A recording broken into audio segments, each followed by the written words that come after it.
बिस्मिल्लाहिर्रहमानिर्रहीम। अस्सलाम वालेकुम नाज़रीन इकराम, मैं हूं आपकी मेज़बान डॉक्टर मुक़द्दस मलिक, आपके अपने प्रोग्राम आपकी बात आपके साथ में। नाज़रीन इकराम, इस वक्त हम मौजूद हैं NA68 पेचोकी में और आपकी मुलाकात नौजवान, नडर, बेबाक, दबंग और एक्टिव कारकुन मुस्लिम लीगी रहनुमा डॉक्टर मोहम्मद उस्मान असगर वड़ैच साहब से करवाते हैं, जिन्होंने अपने इलाके में यूथ विंग के हवाले से उन्होंने बहुत अपनी खिदमत पेश की हैं और अपने इलाके में जितनी भी यूथ है उनको हुसैन लवर्स के साथ साथ और बाकी एक्टिविटीज़ में बहुत एक्टिव रखा है जी। और साथ ही PMLQ के हवाले से उनकी ये सरकर्दा बात है कि वो अपने इलाके के बड़े दबंग किस्म के तर्जमान हैं PMLQ के। आइए मैं आपकी मुलाकात उनसे करवाती हूँ। अस्सलाम वालेकुम जी। वालेकुम सलाम। कैसे मिजाज हैं आपके? अल्लाह का शुक्र जी, आप सुनाइए। अच्छा, सबसे पहला उस्मान साहब मेरा आपसे सवाल ये है कि आपका प्रोफेशन चूँकि मेडिकल था, भले वो होम्योपैथिक है, लेकिन आपने अगर सियासत को चूज़ किया तो आपका एम्बिशन क्या था, क्या पर्पज़ था आपका? पहले तो जी आपका शुक्रिया, आप मेरे पास तशरीफ़ लाए। जी जी। सेकेंडली आपने जो बात की है कि मेरा शोबा डॉक्टरी का था, मैंने पॉलिटिशियन में क्यों कदम रखा। पॉलिटिशियन हमारे बाओ अजदाद का ये काम था। मैंने उस काम को आगे बढ़ाते हुए अवाम की फलाह के लिए कोशिश की कि पॉलिटिशियन में हिस्सा लें, इन्वॉल्वमेंट करें, क्योंकि पॉलिटिशियन के बगैर मेरे ख्याल में बंदा कुछ भी नहीं है। सही बात है। पॉलिटिशियन में अगर अपने इलाके में आप चाहते हैं कि कोई तरक्याती काम करवाएं, कोई इसकी फलाह हो, तो फिर पॉलिटिशियन में कदम रखना ज़रूरी है। तो हमारे आबाओ अजदाद भी मुस्लिम लीग काफ से उनका तलक था और मैंने भी उनके मिशन को आगे बढ़ाते हुए मुस्लिम लीग काफ के साथ काम कर रहे हैं। तो अवाम की फलाह के लिए बस इसमें इंटरेस्ट है ज़्यादा। जी जी, सही। अच्छा, मुझे ये बताइए कि बचपन से जवानी तक आपका सफ़र कैसा गुजरा होगा कि माशाल्लाह आपका ख़ानदान या आपका आबाओ अजदाद जो है वो शुरू से सियासत से मुंसलिक है, तो आपने बचपन से कैसा सियासी बैकग्राउंड देखा है? अल्हम्दुलिल्लाह, जब मैं मैट्रिक के बाद में ज़्यादा पॉलिटिशियन में मेरा शौक़ बढ़ा देखा। मैट्रिक से पहले तो इतना पॉलिटिशियन के साथ तलक नहीं था। मैट्रिक के बाद जब यही देखा कि हमारे आबाओ अजदाद भी इस तरह ही अवाम की खिदमत कर रहे थे और उनका भी जो रिज़ाउल्लाह शहीद के साथ गहरा तलक था, उनके साथ ही हमेशा रहे हैं और एक ही हमेशा पार्टी रखी है। दूसरे कई बंदे जो होते हैं एक दिन एक पार्टी में, दूसरे दिन दूसरी पार्टी में, ऐसे हरगिज़ नहीं था। बस मुस्लिम लीग काफ से शुरू से तलक था और अभी भी है। और उनसे मैंने यही सीखा कि जितनी आप अवाम की फलाह के लिए काम कर सकेंगे, कामयाब होना चाहते हैं तो गरीब बंदे का साथ दें। अगर आप गरीब बंदे के साथ हैं तो इंशाल्लाह आप हर मैदान में कामयाब हैं माशाल्लाह से। अच्छा डॉक्टर उस्मान साहब, मुझे ये बताइए कि समाजी होना एक बहुत बड़ा गॉड गिफ्टेड है जी। अल्लाह पाक बहुत कम लोगों को ये हुनर नसीब फरमाते हैं और बहुत कम लोग जो हैं समाजी काम कर सकते हैं। आपके फैमिली बैकग्राउंड जैसा कि सियासत से मुंसलिक था, क्या समाजत में भी आपका नाम था? हाँ जी, अल्हम्दुलिल्लाह मेरी फैमिली में पहले बुज़ुर्गों से, दादा अबू से, बुज़ुर्गों से भी यही था। आगे मेरा भी यही मिशन है कि हम समाजी काम भी जिधर हो सके, जितना हो सके, हम कोशिश करते हैं कि समाजी काम में भी हिस्सा लें। NA68 के हवाले से अगर आपसे बात की जाए तो मुझे ये बताइए कि हुसैन अलही साहब की आपने बड़ी एक्टिव किस्म की कैंपेन की है NA68 में, तो आपके इलाकाई मसाइल को देखते हुए क्या कुछ मुतालबात थे उनसे? हाँ जी जी, जब इलेक्शन आए हुसैन साहब से हमने 3-4 मुतालबात किए थे कि हमारे इस यूनियन कौंसिल के, हमारे इस गांव के ये मसाइल हैं। उनमें एक दो तो माशाल्लाह हल हो गया, तो उम्मीद करते हैं कि दूसरे भी हल हो जाएंगे। हुसैन साहब से हमने ये एक रिक्वेस्ट की थी कि हमारे इधर जो गांव के बंदे हैं, इनके ज़मीनें थोड़ी साइड पे हैं, उनके डेरे हैं, उनकी रिहाइशें हैं, उधर बिजली का निज़ाम नहीं है। उनसे रिक्वेस्ट की थी कि बिजली उधर लगा दें। बिजली तो खैर अभी नहीं लगी, लेकिन रोड्स वगैरह का, गलियों नालियों का काम शुरू है। और हुसैन साहब से अभी चंद दिन पहले भी बात हुई है, वो यही कह रहे थे कि इंशाल्लाह इसी साल में कोशिश करेंगे कि बिजली का भी आपका मनसूबा जो है मुकम्मल करवा दें। अच्छा, जैसे कि आप तहसील के प्रेसिडेंट हैं यूथ विंग के, तो आप मुझे ये बताइए कि आपकी तहसील की एक्टिविशन में हुसैन अलही साहब का क्या किरदार है? क्या वो आपके इलाके में फलाही और तरक्याती काम जो हैं कर रहे हैं? तहसील गुजरात की बात कर रहे हैं। हाँ जी बिल्कुल, वो तहसील गुजरात में हुसैन साहब जैसा एक्टिव लीडर तो मेरे ख्याल में और कोई मिल नहीं सकता आपको।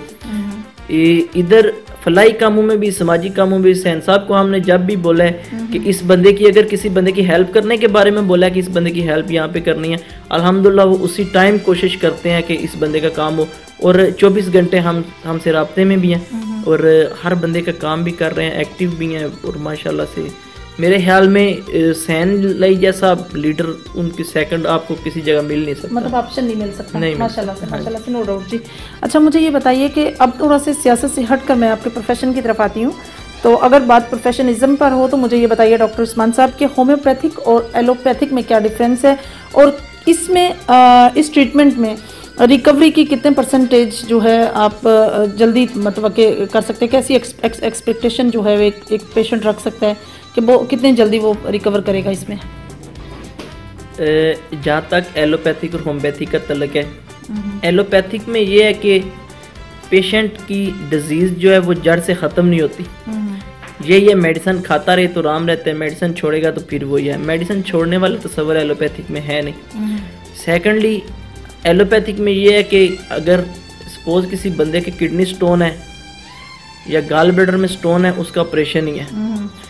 होम्योपैथिक में हम ये करते हैं कि गाल ब्लैडर स्टोन हो, किडनी स्टोन हो, बगैर ऑपरेट के हम उसको निकाल देते हैं, मेडिसिन से निकालते हैं। और अल्हम्दुलिल्लाह मेरे पास तो काफ़ी ज़्यादा सैकड़ों के हिसाब से बंदे आए हैं जिनको किडनी स्टोन था और वो अल्हम्दुलिल्लाह बगैर ऑपरेशन के सेहतयाब हो गए हैं। इसमें दूसरा ये है कि एलोपैथिक में ये है कि अगर किसी बंदे को जोड़ों का दर्द है, वो पेन किलर खाता रहेगा तो ठीक रहेगा।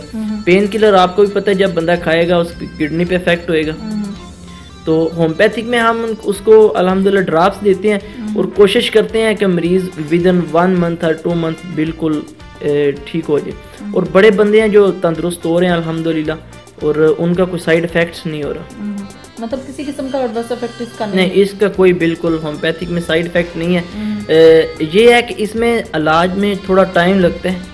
अगर आपने किसी भी कोई आपको खासकर जोड़ों का दर्द है, किडनी स्टोन है या कोई और मसला भी है, इसमें आपको टाइम लगेगा, थोड़ा 1-2 माह लगेगा ठीक होते, लेकिन ये जो है ना ये बीमारी को जड़ से ख़त्म कर देती है।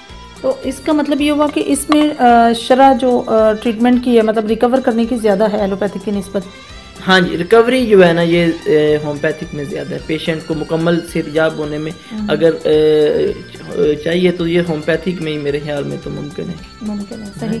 अच्छा अगर कोई पेशेंट आपके पास ऐसा आता है जो जिसको मतलब आप ये समझ लें कि इंटेस्टाइनल इन्फेक्शन है या स्टोमिकल इन्फेक्शन है, या बाज़ औक़ात ऐसा नॉर्मली होता है जैसे कि आजकल होता है कि डाइजेस्टिव सिस्टम प्रॉपर वर्क नहीं कर रहा होता, ऐसे पेशेंट को वोमिट है कुछ है, तो आप उसके लिए क्या प्रिस्क्राइब करते हैं कि मतलब उसे क्या लेना चाहिए? हम जो है ना एलोपैथिक में ये है कि डिजीज़ का इलाज होता है। हम क्या करते हैं, हम डिजीज़ का इलाज नहीं करते, हम मरीज़ का इलाज करते हैं। सही। ठीक है, मर्ज़ का इलाज नहीं करते, हम मरीज़ का इलाज करते हैं। मरीज़ की सिम्पटम को देख के उसकी हम करते हैं, सिलेक्ट करते हैं मेडिसिन कि इस बंदे को कौन सी मेडिसिन किस डोज में देनी है। अच्छा इसमें जैसे क्वांटिटी होती है, इसमें कैटेगरीज होती हैं, तो कुछ मेडिसिन ऐसी है जो थाउजेंड्स में भी जाती है, उसकी मतलब जो उसकी इम्यूनिटी है वो थाउजेंड्स तक भी जाती है। तो क्या थाउजेंड्स का आप स्टार्ट किस तरह से लेते हैं, बेसिक से, या थाउजेंड्स का डायरेक्ट पहले प्रिस्क्राइब किया जाता है? नहीं, ये हर पेशेंट के हिसाब से है। अगर पेशेंट को 1 ml डोज में तो डोज देनी है, वो उसकी बीमारी के मुतल्लिक है कि इसको कितना ये बंदा बीमार है। अगर ये नॉर्मल है तो उसे हम 30 या 200 पोटेंसी में देंगे। अगर वो बंदा ज़्यादा उसकी कंडीशन ख़राब है फिर हम उसको 1 ml CM में देते हैं। 1 ml में हम रिपीट करते हैं 1 वीक के बाद 1 डोज। अगर CM में देंगे फिर 15 दिन के बाद एक जो रिपीट करेंगे, 1 डोज देंगे 15 दिन के बाद बंदे को। और डॉक्टर उस्मान साहब मुझे ये बताइए, थोड़ा सा इन्फॉर्मेशन की घर से पूछ रही चलें, आपकी लोगों को अवेयरनेस भी होगी इससे कि हेप्टोमेगलो का अगर पेशेंट आपके पास आता है और लिवर जो है वो फैटी हो जाता है, पेशेंट का जॉन्डिस जो है वो हो जाता है, तो आप उसको क्या प्रेस्क्राइब करते हैं? क्या इसमें होम्योपैथी में उसका कोई ट्रीटमेंट है? बिल्कुल जी, होम्योपैथिक में इसका ट्रीटमेंट है। हम इसमें ड्रॉप्स देते हैं बंदे को जो लीवर के लिए बहुत फ़ायदेमंद है। लीवर इनलार्ज हो, फैटी लीवर हो, उसके लिए हम इसे ड्रॉप्स देते हैं जिससे जो भी फैट होती है वो रिजॉल्व हो जाती है और इंशाल्लाह पेशेंट जो है ना 1-2 माह के अंदर काफ़ी ज़्यादा रिकवर हो जाते हैं। और अगर पेशेंट को खुदा न खास्ता निकल आते हैं, मतलब जैसे सिस्ट जैसे मेडिकली एलोपैथिक में उसे सिस्ट कहते हैं, I don't know how to describe in homeopathic, आप बेहतर जानते होंगे। आप मुझे ये बताइए कि अगर एक पेशेंट सिस्ट के साथ आता है गायनी के हवाले से, तो आप उसको क्या प्रिस्क्राइब करते हैं? अगर एलोपैथिक में आप जाएं तो फिर वो यही है कि वो सर्जरी करेंगे उसकी। लेकिन हमारे में ये है कि हर उसे अगर सिस्ट भी होती है वो ड्रॉप से क्लियर हो जाती है। ड्रॉप से क्लियर हो ड्रॉप जाती से है। क्लियर और अगर हार्मोनल इशू हो तो वो भी इंशाल्लाह ड्रॉप से। हमारे बस ड्रॉप से होम्योपैथिक शुरू होती है, ड्रॉप पे खत्म हो जाती है। सही, माशाल्लाह माशाल्लाह, सही। अच्छा, नेक्स्ट मैं अभी जी फिर आपके आती हूँ। माशाल्लाह से आप एक अच्छे बिजनेसमैन हैं, डॉक्टर हैं, एक अच्छे मतलब बेटे भी हैं, ऑब्वियसली आपके गुफ्तगू से लग रहा है। तो आप मुझे ये बताइए कि यूथ के नाम, आप चूँकि यूथ के आप प्रेसिडेंट हैं, क्या आप मैसेज कन्वे करेंगे? आजकल आपको पता ही हमारी यूथ अगर एडिक्शन की तरफ जाती है तो बहुत एडिक्टिव भी हैं, खूबियों की तरफ जाती है तो इनमें क्वालिटीज़ भी बहुत हैं, स्पोर्टमैनशिप की तरफ जाती है तो स्पोर्ट्स में इनका इंटरेस्ट भी बहुत है, ठीक है। तो आप उनको क्या आगाही देंगे, क्या उनको स्पेशल इंस्ट्रक्शंस देंगे? मैं जो भी जितने भी यूथ के लड़के हैं उनसे एक ही रिक्वेस्ट करूँगा कि सिर्फ और सिर्फ स्टडी की तरफ ध्यान दें। स्टडी नहीं काम आना है, जैसे कहते हैं ना कि अच्छे माल ने आगे जाके काम आना है, बिल्कुल, बिल्कुल। इसमें यह है कि फ्यूचर में स्टडी नहीं काम आना है, बस स्टडी की तरफ ध्यान दें। और स्पोर्ट्स में भी जहाँ तक हो बंदे को हिस्सा लेना चाहिए, स्पोर्ट्स से भी बंदा लेकिन एक्टिव रहता है। लेकिन बंदे को खास करके ये है कि रिक्वेस्ट है मेरी जितने यूथ के लड़के हैं उनसे यही है कि बस नशे से बचें। नशा जो है वो ज़िंदगी तबाह कर देता है आपके माँ बाप को। पेरेंट्स के लिए भी ये बड़ा मसला है, पेरेंट्स भी सारी उम्र आपको पढ़ाते हैं, इतना कुछ करते हैं आपके लिए, और आप उनको क्या इसमें सिला देते हैं। अगर लगेंगे नशे के ऊपर लगते हैं तो फिर मेरा नहीं ख्याल आपका कोई फ्यूचर है। बिल्कुल सही कहा, बहुत अच्छा आपने मैसेज कन्वे किया। बल्दियाती इलेक्शन आने वाले हैं तो आप अरादतन आपका क्या ख्याल है कि आप इलेक्शन कंटेस्ट करेंगे? जी, बल्दियाती इलेक्शन आने वाले हैं। इलेक्शन में मैं खुद हिस्सा तो नहीं लूँगा, लेकिन हम अपना बंदा खड़ा करेंगे इंशाल्लाह ताला और उसको फुल सपोर्ट भी करेंगे और उम्मीद है वो जीतेगा भी। लेकिन मैं खुद नहीं इलेक्शन में हिस्सा नहीं लेता, उसकी कंपेन करेंगे जो भी बंदा हम खड़ा करेंगे। जी उस्मान असगर साहब, मैं आपसे बड़ी इंपॉर्टेंट डिस्कशन करूंगी आपके इलाके के मसाइल को देखते हुए। यू नो वेरी वेल कि आपके इलाके में क्या क्या मसाइल हैं, आपके इलाके के जो इलाका मकी हैं उनके जो मतालबात हैं वो क्या हैं। आप हुसैन अलाई को स्पेशल क्या रिक्वेस्ट करना चाहते हैं अपने इलाके के लिए कि इसका कोई पुरजोर सलूशन जल्द होना चाहिए? मैं हुसैन साहब से सिर्फ एक रिक्वेस्ट करूँगा कि पेजोकी के लिए 2 से 3 चीज़ें बहुत ज़रूरी हैं और हुसैन साहब को चाहिए कि ये जितनी जल्दी हो सके इनको प्रोवाइड करें, क्योंकि ये पेजोकी के जो लोग हैं बजाज साहब से भी ये रिक्वेस्ट करते रहे हैं। अब जब से हुसैन साहब आए हैं, जब से पॉलिटिशियन में, तब से ये रिक्वेस्ट कर रहे हैं, लेकिन अभी तक ये इनका मामला हल नहीं हुआ। हुसैन साहब को चाहिए कि एक इलेक्ट्रिसिटी का निज़ाम, इलेक्ट्रिसिटी इधर नई रिहायशें बनी हैं, तकरीबन वो 30 से 40 हैं, उनको बिजली नहीं है उनके पास।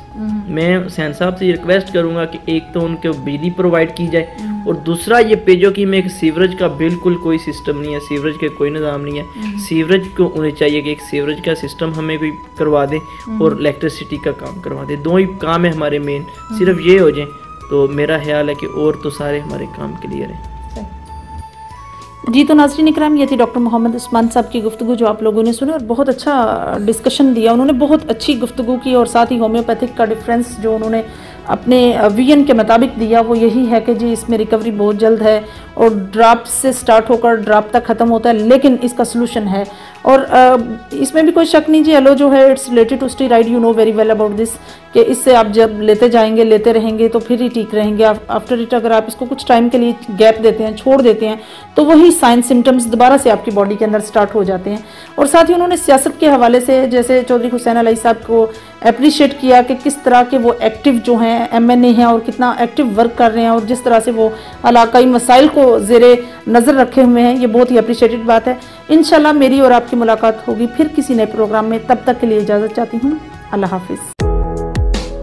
Gondal group of industries, concrete की दुनिया में जाना पहचाना नाम। गोंदल कंक्रीट की क्वालिटी और पायदारी में बेमिसाल होने की वजह से पूरे पाकिस्तान में तेजी से फैलता हुआ मुनज़्ज़म नेटवर्क अपनी मिसाल आप है। Gondal group of industries technology में लाए कमाल की जिद्दत, इसीलिए Gondal group of industries present 21st century products. Gondal UPVC की नालीदार छतें और दीवारें, इंटरनेशनल स्टैंडर्ड के एन मुताबिक pre engineered building, state of the art plants पर तैयार करता UPVC शीट आपको दे हर मौसम में मुकम्मल तहफ़्फ़ुज़ और सुकून, जंग, शोर, इलेक्ट्रिक करंट और आग से मुकम्मल महफूज। लीकेज से महफूज जोड़ और वाटरप्रूफ स्क्रूज के साथ, ओस के कतरों और हर किस्म के केमिकल से महफूज, सूरज की शुआओं और दीगर केमिकल से आपकी दीवारें और छतें रहें मुकम्मल महफूज। गोंदल UPVC की नालीदार छतें और दीवारें दें बगैर बिजली के मुकम्मल रोशनी और टर्बो वेंटिलेटर की बदौलत बगैर बिजली के पंखे जैसी हवा। दीदा जेब रंगों में इंतहाई मुनासिब कीमत पर दस्तयाब, 25 साल वारंटी और बाद अज़ां 50 दफा recyclable. Gondal group of industries की UPVC नालीदार छतें और दीवारें।